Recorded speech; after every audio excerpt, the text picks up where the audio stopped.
आप सुनने जा रहे हैं पंचतंत्र की कहानी मस्तक पर चक्र। एक नगर में 4 ब्राह्मण पुत्र रहते थे। चारों में गहरी मैत्री थी। चारों ही निर्धन थे। निर्धनता को दूर करने के लिए चारों निरंतर प्रयास करते थे। उन्होंने अनुभव कर लिया था कि अपने बंधु बांधवों में धनहीन जीवन व्यतीत करने की अपेक्षा शेर हाथियों से भरे कटीले जंगल में रहना अच्छा है। निर्धन व्यक्ति को सभी अनादर की दृष्टि से देखते हैं। बंधु बांधव भी उससे किनारा कर लेते हैं। अपने ही पुत्र पौत्र उससे मुंह मोड़ लेते हैं। पत्नी भी उससे विरक्त हो जाती है। मनुष्य लोक में धन के बिना न यश संभव है, न ही सुख संभव है। धन हो तो कायर भी वीर हो जाता है, कुरूप हो तो सुरूप कहलाता है और मूर्ख भी पंडित बन जाता है। यह सोचकर उन्होंने धन कमाने के लिए किसी दूसरे देश जाने का निश्चय किया। अपने बंधु बांधवों को छोड़ा, अपनी जन्मभूमि से विदा ली और विदेश यात्रा के लिए चल पड़े। चलते चलते शिप्रा नदी के तट पर पहुंचे। वहां नदी के शीतल जल में स्नान करने के बाद महाकाल को प्रणाम किया। थोड़ी दूर आगे जाने के बाद उन्होंने एक जटाजूटधारी योगी दिखाई दिए। इन योगीराज का नाम था भैरवानंद। योगीराज इन चारों नौजवान ब्राह्मण पुत्रों को अपने आश्रम ले गए और उन्हें प्रवास का प्रयोजन पूछा। चारों ने कहा, हम अर्थ सिद्धि के लिए यात्रा पर निकले हैं। धनोपार्जन ही हमारा लक्ष्य है। अब या तो धन कमाकर ही लौटेंगे या फिर मृत्यु का स्वागत करेंगे। इस धनहीन जीवन से मृत्यु अच्छी है। योगीराज ने उनके निश्चय की परीक्षा के लिए जब ये कहा कि धनवान बनना तो दैव के अधीन है, तब उन्होंने उत्तर दिया, यह सच है कि भाग्य ही पुरुष को धनी बनाता है, किंतु साहसिक पुरुष भी अवसर का लाभ उठाकर अपने भाग्य को बदल सकता है। पुरुष का पौरुष कभी कभी देव से भी अधिक बलवान हो जाता है।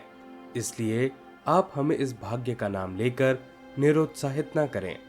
हमने अब धनोपार्जन का प्रण पूरा करके ही लौटने का निश्चय किया है। आप अनेक सिद्धियों को जानते हैं। आप चाहें तो हमें सहायता दे सकते हैं, हमारा पथ प्रदर्शन कर सकते हैं। योगी होने के कारण आपके पास महंत शक्तियां हैं। हमारा निश्चय भी महान है और महान ही महान की सहायता कर सकता है। भैरवानंद को उनकी दृढ़ता देखकर प्रसन्नता हुई। प्रसन्न होकर धन कमाने का एक रास्ता बतलाते हुए उन्होंने कहा, तुम हाथों में दीपक लेकर हिमालय पर्वत की ओर जाओ और वहां जाते जाते जब तुम्हारे हाथ का दीपक नीचे गिर पड़े तो वहां पर ठहर जाओ। जिस स्थान पर दीपक गिरे उसे खोदो, वहीं तुम्हें धन मिलेगा। धन लेकर तुम वापस चले आओ। चारों युवक हाथों में दीपक लेकर चल पड़े।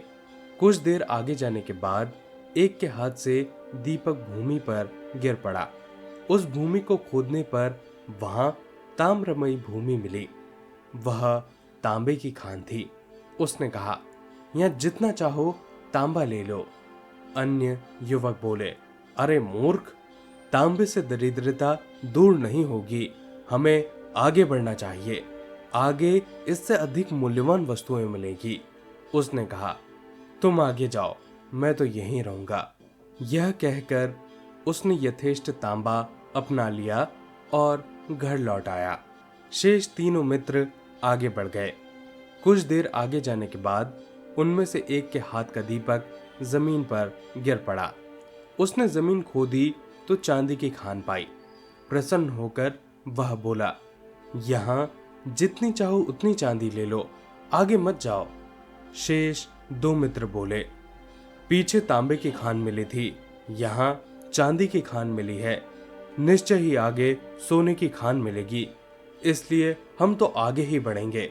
यह कहकर दोनों मित्र आगे बढ़ गए। उन 2 में से एक के हाथ से फिर दीपक गिर गया। खोदने पर उसे सोने की खान मिल गई। उसने कहा, यहां जितना चाहो उतना सोना ले लो, हमारी दरिद्रता का अंत हो जाएगा। सोने से उत्तम और कौन सी चीज है? आओ, सोने की खान से यथेष्ट सोना खोद लें और घर चलें। उसके मित्र ने उत्तर दिया, मूर्ख, पहले तांबा मिला था, फिर चांदी मिली, अब सोना मिला है। निश्चय ही आगे रत्नों की खान होगी। सोने की खान छोड़ दे और आगे चल। किंतु वह ना माना। उसने आगे कहा, मैं तो सोना लेकर ही वापस घर चला जाऊंगा। तुझे आगे जाना है तो तू जा। अब वह चौथा युवक एकाकी आगे बढ़ा। रास्ता विकट था। कांटों से उसका पैर छलनी हो गया। बर्फीले रास्तों पर चलते चलते शरीर जीर्ण शीर्ण हो गया, किंतु वह आगे ही आगे बढ़ता गया। बहुत दूर जाने के बाद उसे एक मनुष्य मिला जिसका सारा शरीर खून से लथपथ था और जिसके मस्तक पर चक्र घूम रहा था। उसके पास जाकर चौथा युवक बोला, तुम कौन हो? तुम्हारे मस्तक पर चक्र क्यों घूम रहा है? यहाँ कहीं जलाशय हो तो बताओ, मुझे बहुत प्यास लगी है। यह कहते ही उसके मस्तक पर चक्र उतरकर ब्राह्मण युवक के मस्तक पर लग गया। युवक के आश्चर्य की सीमा न रही। उसने कष्ट से कराहते हुए फिर पूछा, यह क्या हुआ? यह चक्र तुम्हारे मस्तक से छूटकर मेरे मस्तक पर क्यों लग गया? अजनबी मनुष्य ने उत्तर दिया, मेरे मस्तक पर भी इसी तरह अचानक चक्र लग गया था। अब ये तुम्हारे मस्तक से तभी उतरेगा जब कोई धनी व्यक्ति लोभ में घूमता हुआ यहाँ तक पहुंचेगा और तुमसे बात करेगा। युवक ने पूछा, ये कब होगा? अजनबी ने कहा, अभी कौन सा राजा राज्य कर रहा है? युवक ने उत्तर दिया, वीणा वत्सराज। अजनबी ने कहा, मुझे काल का ज्ञान नहीं। मैं राजा राम के राज्य से दरिद्र हुआ था और सिद्धि का दीपक लेकर यहाँ तक पहुंच गया था।